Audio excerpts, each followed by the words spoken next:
If you are following the latest FPWW wrestling news, then I'm sure you're pretty excited about the upcoming Story Mode DLC, which is slated to be released in the following days.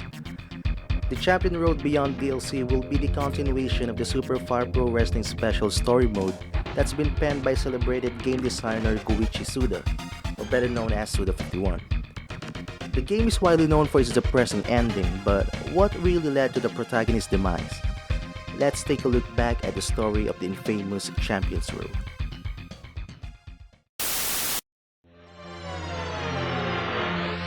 The story begins with a young Morio Sumisu or Morio Smith, a young Japanese lad who just celebrated his 15th birthday but was already standing at a whopping 6 foot 5 inches tall, which is very unusual for his age at the time.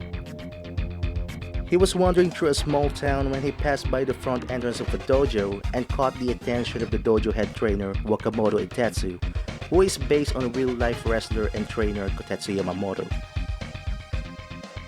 After questioning Morio's desire to becoming a pro wrestler, Wakamoto took him under his wing. In the dojo, you are then asked to spar with some familiar faces, including your future tag team partner and best friend, Dick Lord. Morio went on an intense training for years that culminated with Wakamoto challenging him as a final test. After beating his trainer, he was then sent to Tokyo to begin his pro wrestling career. At this point, Morio was given 3 choices. 3 promotions based on real-life wrestling companies like Zen Nihon Pro Wrestling, Shin Nihon Pro Wrestling, and UWFI. For this recap, we'll go ahead with NJPW or View Japan, as I feel that the story makes more sense with that path. On his first series of matches, Morio was placed in the junior division, which featured him in battles with Toshi Goto, Hyper Kaiser, and Samurai Jiro. He took the View Japan promotion by storm as he swiftly beat the junior roster and gained popularity with his finisher, an inverted Death Valley driver, or also known as the Burning Hammer.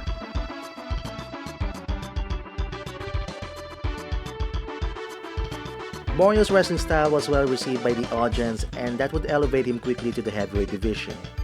In this new division, some wrestlers like Hiroshi Dare could not accept the new kid on the block and welcomed Morio with a slap to the face. He would battle Hiroshi Dare, Masahiro Kono, and Shinya Hatamoto, all solid wrestlers who gave him tough battles, but he survived and was victorious in the end. At this point, Morio was experiencing extreme popularity and was undefeated since coming to View Japan. The old guards of View Japan was skeptical of the young superstar, with veterans like Joe Kajiwara, Fighter Yamato, and the Laureate Master Hurricane Rikimaru trying to protect their positions in the company. These 3 veterans wrestled a very physical style and were geniuses of the ring. All were great technical wrestlers that Morio had to change his offense and included the Mutalock on his moveset to combat their styles. After beating the veterans, there's only one more man left to battle in View Japan, the legendary Victory Musashi. In the game, Victory Musashi, who is based on Antonio Inoki, would be a special boss fight, and the match would be for the View Japan heavyweight title. The match was intense and brutal, with Musashi's high fighting spirit and won't stay down even after multiple big moves. In the end, Morio stood tall as the new champion of View Japan, with Victory Musashi approving his worth and passing the torch to Morio. Being the new top guy means he caught the attention of fighters all over the world. He was challenged by the American mixed martial artist Thomas Smith, who wants to prove that MMA is stronger than pro wrestling. Smith promised to knock out Morio within seconds. He accepted the fight, and even though he was a stranger to the MMA style, he defeated Thomas Smith.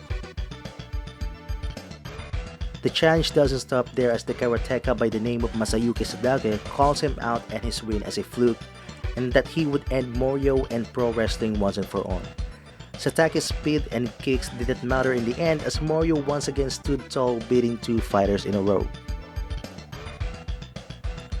While wrestling from the grueling bouts that he experienced, Morio had recurring nightmares about his training days, which always interrupted his sleep. He later learned that Wakamoto passed away, and it severely affected Morio and would take a toll on his mental health.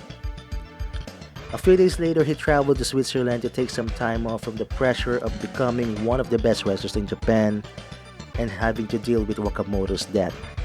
It was here that he met Seika Seiba, a freelance model who happens to be the sister of feared Japanese wrestler Akira Seiba.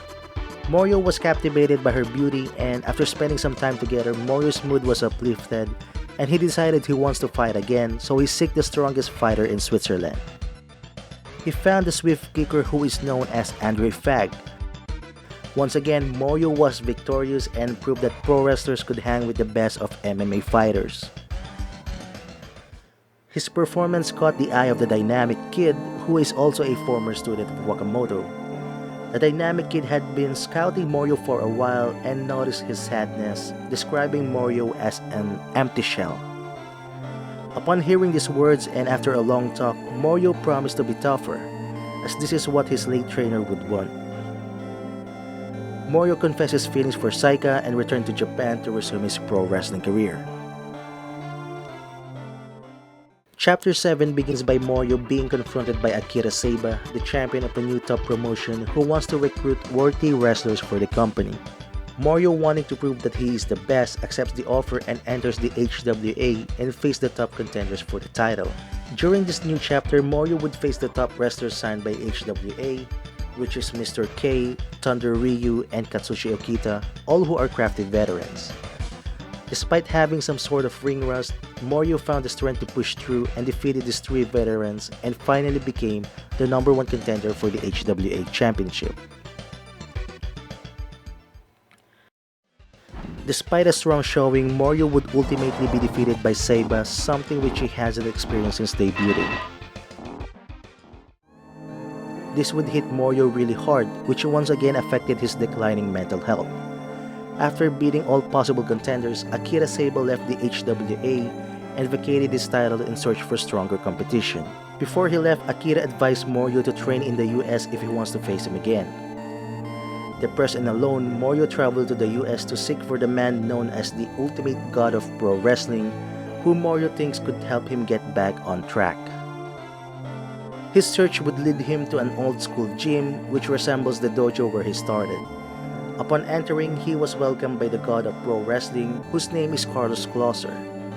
Under rigorous training sessions, Closer managed to strengthen Morio's endurance thanks to his patented Closer Bible workout, and after spending months living and training with Closer, the new and improved Morio thinks his body is ready to return to wrestling. Wakamoto's passing still haunts Morio, and he found himself on the local bar to drink the loneliness away. He was then found by his sparring partner from his dojo days, Dick Lord, who also was in America to compete in the MMA tournament known as Gruesome Fighting. Lord persuaded Morio to fight in the tourney, and Morio agrees. The months of painful training under Closer, along with his experiences in Switzerland, proved to be handy in this tournament, as Morio swiftly beat the other fighters before coming face-to-face with Voice Stacy in the finals. The Brazilian Jiu-Jitsu master gave his all in the finals, but Morio's endurance was too strong at this point and was declared the tournament winner. His tournament win reignited his passion and popularity and was immediately contacted by the Dynamic Kid and offered him to join World Wrestling Circus, the most famous pro wrestling promotion in America. With his past accomplishments and status, Morio gets an easy pass on the lower cards and was quickly entered in the championship tournament. This tournament will feature 16 of the best wrestlers over the world competing for a shot at the WWC champion. As preparation for his upcoming tourney, Morio and Dick Lord decided to compete in the tag team division. The duo would have memorable bouts with tag teams based on the Steiners and the Road Warriors, before challenging the top tag team of the Dynamic Kid and Mighty Boy Smith, the reigning, defending WWC Tag Team Champions. After overcoming Dynamic Speed and Mighty Boy's strength, Morio and Dick Lord became the new champions, but Morio ceased his tag team activities to focus for the WWC International Tournament. The road to the top of WWC and the heavyweight gold won't be easy for Morio, as he was competing with the toughest wrestlers in the world just like himself. On the opening rounds, he battled the Saber, Macho Sabel, and Blade Musha, all who tried dirty tactics like low blows and poison mist, but Morio's newfound endurance and technical style just proved to be effective against them.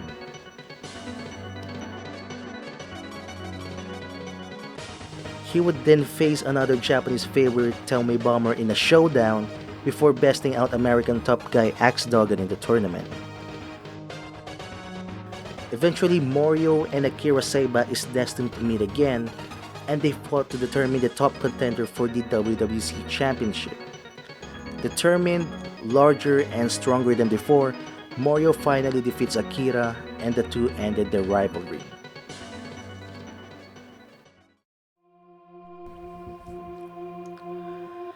The victory is bittersweet as he was competing in the tournament. The reigning and defending WWC champion Dick Slender, who was based on Ric Flair, managed to kill Dick Lord, Morio's tag team partner and best friend in the ring.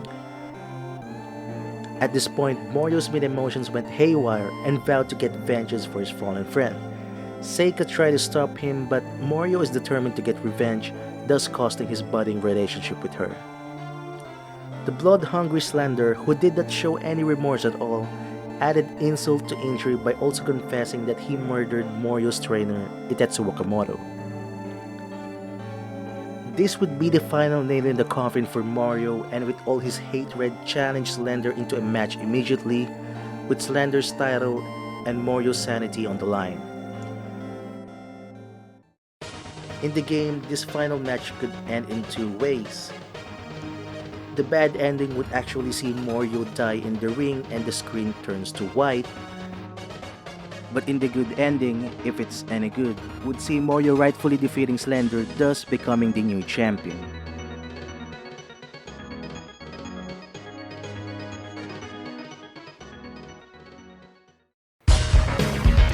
Finally, the nightmare is over. Morio Smith not only got his revenge, but he also took Slender's WWC Championship and thus was hailed as the greatest pro wrestler in the world.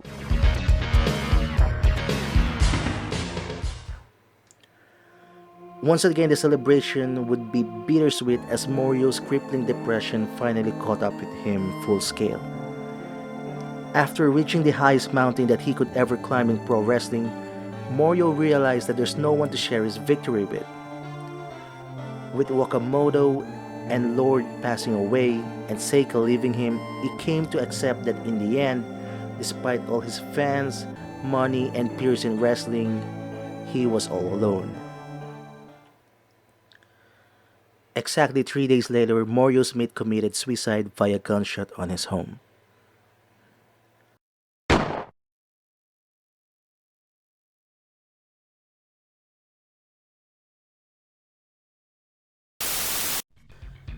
So ladies and gentlemen, that was a tragic story of Morio Smith and Super Fire Pro Wrestling Special. If you follow the story from beginning to the end, we could see why this was such a controversial and infamous story in video game history. Suda 51's Fire Pro story was not perfect and not too realistic, but it raised awareness to the gamers and wrestling fans at the time that pro wrestling isn't all about money, fame, and championships, and that there is far more important things to it like a human's mental health and relationships. That's why it was such a relatable story that still speaks volume at this day and age. With that being said, I hope you all like the story, and I'm excited as well to continue with Morio's legacy with his son in the new DLC. Once again, thank you for watching, and if you love this video, do not forget to click the like and subscribe buttons, and I will see you guys soon. Peace.